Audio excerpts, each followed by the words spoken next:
राजाकुर अपनी वीरता और न्यायप्रियता के लिए प्रसिद्ध था, लेकिन उसके महल के अंदर एक ऐसा रहस्य छिपा था जो उसके पूरे राज्य को हिला सकता था।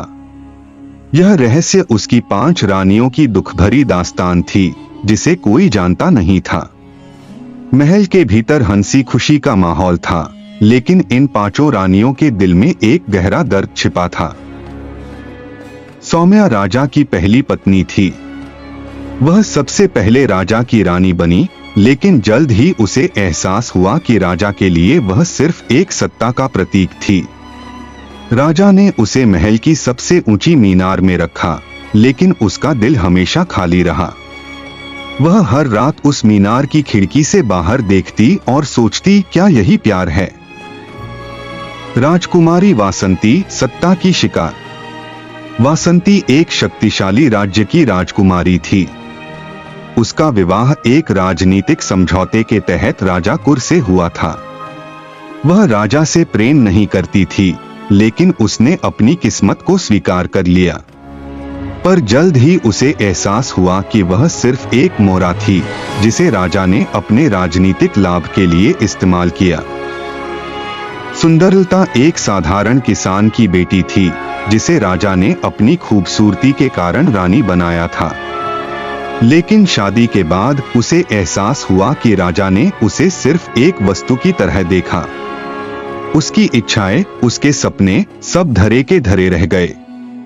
वह महल में थी, लेकिन उसकी आत्मा कहीं और भटक रही थी। चंद्रिका, इंतकाम की आग में जलती रानी। चंद्रिका बचपन से ही एक योद्धा थी।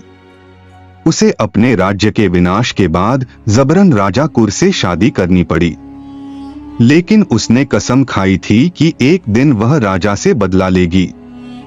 वह चुपचाप महल में रही, अपनी चाल चलने का इंतजार करती रही।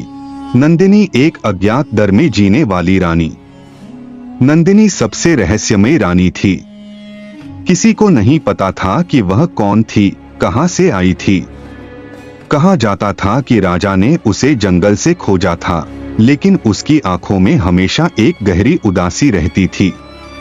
वह सबसे अलग रहती थी और हर रात उसकी सिसकियां महल के गलियारों में गूंजती थीं। राजाकुर को इन 5 रानियों की सच्चाई का कोई अंदाजा नहीं था, लेकिन महल के भीतर एक साजिश रची जा रही थी। चंद्रिका, जो राजा से बदला लेना चाहती थी, ने अन्य 4 रानियों को अपने साथ मिला लिया। उन्होंने फैसला किया कि वे इस महल की कैद से खुद को आजाद करेंगी, चाहे जो भी हो। एक रात जब राजा शिकार पर गया हुआ था, 5 रानियां गुप्त मार्ग से भागने की कोशिश करने लगीं। लेकिन तभी महल का सबसे बड़ा रहस्य उजागर हुआ। नंदिनी सिर्फ एक आम लड़की नहीं थी, वह एक श्राप से बंधी थी। उसने बाकी 4 रानियों को चेताया, अगर तुमने महल छोड़ने की कोशिश की तो तुम सबका विनाश तय है। राजाकुर ने मुझ पर एक शाप लगाया है, अगर मैं महल छोड़ूंगी तो पूरे राज्य में अंधकार छा जाएगा। पर चंद्रिका ने कहा, हम अब और बंधन में नहीं रह सकते। चाहे जो भी हो, हमें यह महल छोड़ना ही होगा।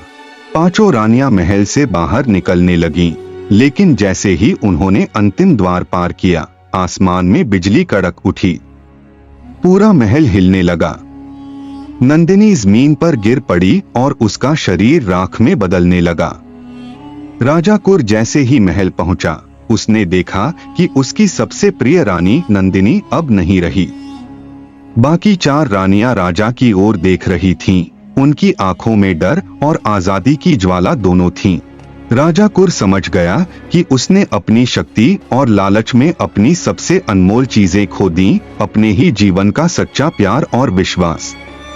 उस दिन से महल को शापित महल कहा जाने लगा और राजाकुर ने फिर कभी किसी से विवाह नहीं किया।